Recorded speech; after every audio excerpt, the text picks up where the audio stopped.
ನಮಸ್ಕಾರ ಸ್ನೇಹಿತರೆ, ಭೀಮಾ ಕನ್ನಡ ಚಾನಲ್ಗೆ ಸ್ವಾಗತ.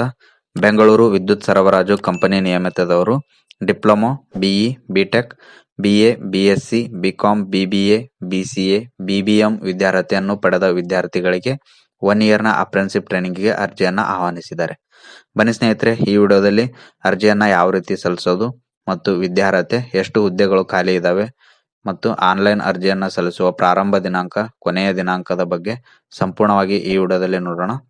ವಿಡಿಯೋನ ಪ್ರಾರಂಭಿಸೋದಕ್ಕಿಂತ ಮುಂಚೆ ದಯವಿಟ್ಟು ಚಾನಲ್ನ ಯಾರ್ಯಾರು ಸಬ್ಸ್ಕ್ರೈಬ್ ಮಾಡಿಲ್ಲ, ದಯವಿಟ್ಟು ಚಾನಲ್ನ ಸಬ್ಸ್ಕ್ರೈಬ್ ಮಾಡಿ ಫ್ರೆಂಡ್ಸ್.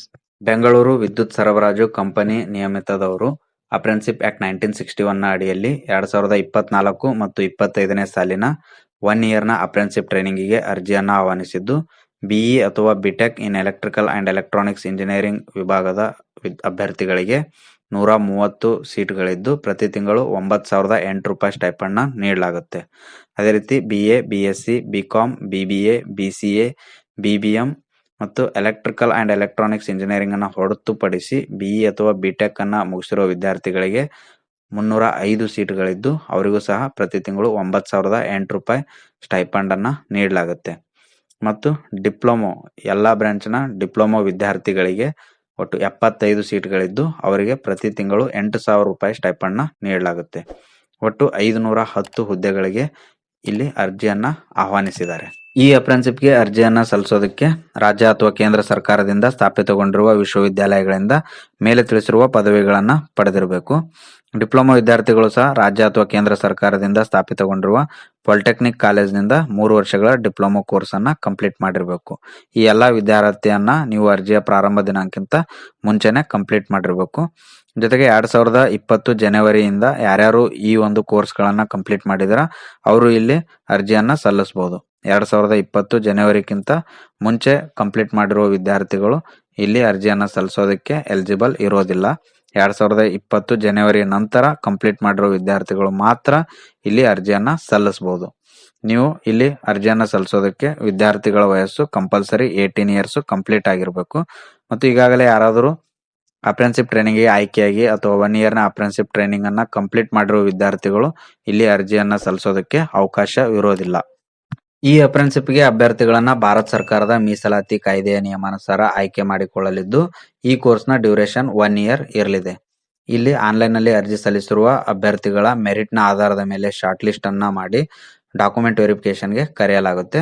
ನಂತರ ಆಯ್ಕೆಯಾದ ಅಭ್ಯರ್ಥಿಗಳ ಫೈನಲ್ ಲಿಸ್ಟ್ ಅನ್ನ ಬಿಡುಗಡೆ ಮಾಡಲಾಗುತ್ತೆ. ಈ ಅಪ್ರೆಂಟಿಸ್ಶಿಪ್ಗೆ ಅರ್ಜಿಯನ್ನ ಯಾವ ರೀತಿ ಸಲ್ಲಿಸೋದಂತ ನೋಡೋದಾದ್ರೆ, ವಿದ್ಯಾರ್ಥಿಗಳು ಮೊದಲು nats.education.gov.in ವೆಬ್ಸೈಟ್ ನಲ್ಲಿ ರಿಜಿಸ್ಟ್ರೇಷನ್ ನ ಮಾಡಬೇಕಾಗುತ್ತೆ. ನಿಮ್ಮ ಒಂದು ಮೊಬೈಲ್ ನಂಬರ್ ಮತ್ತು ಇಮೇಲ್ ಐಡಿ ಯನ್ನು ನೀಡುವುದರ ಮುಖಾಂತರ ನೀವು nats.education.gov.in ವೆಬ್ಸೈಟ್ ನಲ್ಲಿ ರಿಜಿಸ್ಟ್ರೇಷನ್ ಮಾಡಿದ ನಂತರ ನಿಮಗೆ ಒಂದು 12 ಡಿಜಿಟ್ ನ ಎನ್ರೋಲ್ಮೆಂಟ್ ನಂಬರ್ ಬರುತ್ತೆ. ಆ ಎನ್ರೋಲ್ಮೆಂಟ್ ನಂಬರ್ ಮುಖಾಂತರ ನೀವು ಬೆಸ್ಕಾಂ ನ ವೆಬ್ಸೈಟ್ ನಲ್ಲಿ ಈ ಒಂದು ಅಪ್ರೆಂಟಿಸ್ಶಿಪ್ಗೆ ಅರ್ಜಿಯನ್ನ ಸಲ್ಲಿಸಬಹುದು. ಅದಾದ್ಮೇಲೆ ನೀವು ಡಾಕ್ಯುಮೆಂಟ್ ವೆರಿಫಿಕೇಶನ್ ನಲ್ಲೂ ಸಹ ಈ ಒಂದು 12 ಡಿಜಿಟ್ ನ ಎನ್ರೋಲ್ಮೆಂಟ್ ನ ಕಾಪಿಯನ್ನ ತೆಗೆದುಕೊಂಡು ಹೋಗಬೇಕಾಗುತ್ತೆ. ಈ ಅಪ್ರೆಂಟಿಸ್ಶಿಪ್ಗೆ ಅರ್ಜಿ ಸಲ್ಲಿಸುವ ಪ್ರಾರಂಭ ದಿನಾಂಕ 1-2-2025, ಕೊನೆಯ ದಿನಾಂಕ 20-2-2025. ಮೆರಿಟ್ ನ ಆಧಾರದ ಮೇಲೆ ಶಾರ್ಟ್ ಲಿಸ್ಟ್ ಗೊಂಡ ಅಭ್ಯರ್ಥಿಗಳ ಲಿಸ್ಟ್ ಅನ್ನ 1-3-2025 ರಂದು ಪ್ರಕಟಿಸಲಾಗುವುದು ಅಂತ ತಿಳಿಸಿದ್ದಾರೆ. ಒಂದು ಮೆರಿಟ್ ನ ಆಧಾರದ ಮೇಲೆ ಶಾರ್ಟ್ ಲಿಸ್ಟ್ ಗೊಂಡಿರುವ ಅಭ್ಯರ್ಥಿಗಳ ಒಂದು ಡಾಕ್ಯುಮೆಂಟ್ ವೆರಿಫಿಕೇಶನ್ ಅನ್ನ Bengaluru electricity supply company limited, HRD centre, opposite to tree park, behind BGS world school, BM road, Ramanagara 562159 ನಲ್ಲಿ 10-30-2025 ರಿಂದ 12-3-2025 ರವರೆಗೆ ಬೆಳಗ್ಗೆ 11 ಗಂಟೆಯಿಂದ 4 ಗಂಟೆವರೆಗೆ ಒಂದು ಡಾಕ್ಯುಮೆಂಟ್ ವೆರಿಫಿಕೇಶನ್ ಅನ್ನ ಮಾಡಲಾಗುವುದು ಅಂತ ತಿಳಿಸಿದ್ದಾರೆ.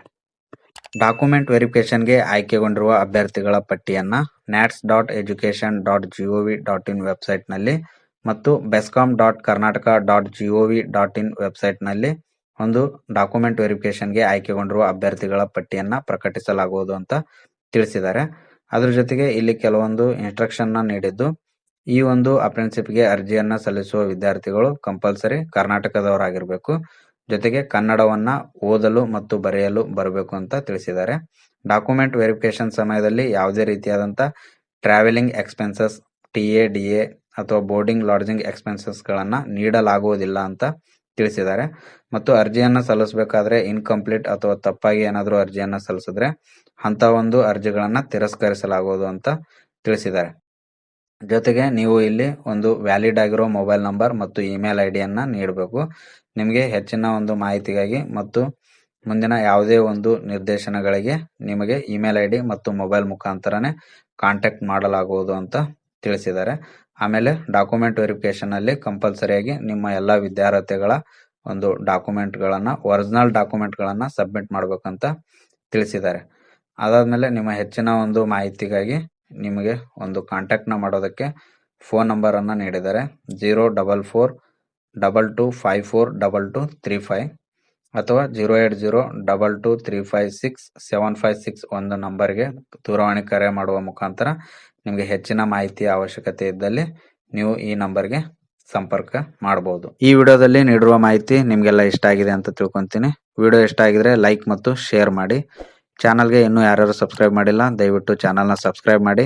ಮುಂದಿನ ದಿನಗಳಲ್ಲಿ ಇದೇ ರೀತಿಯಾದಂಥ ವಿಡಿಯೋಗಳನ್ನು ನಿಮಗೆ ನೀಡ್ತಾ ಇರ್ತೀವಿ. ಧನ್ಯವಾದಗಳು.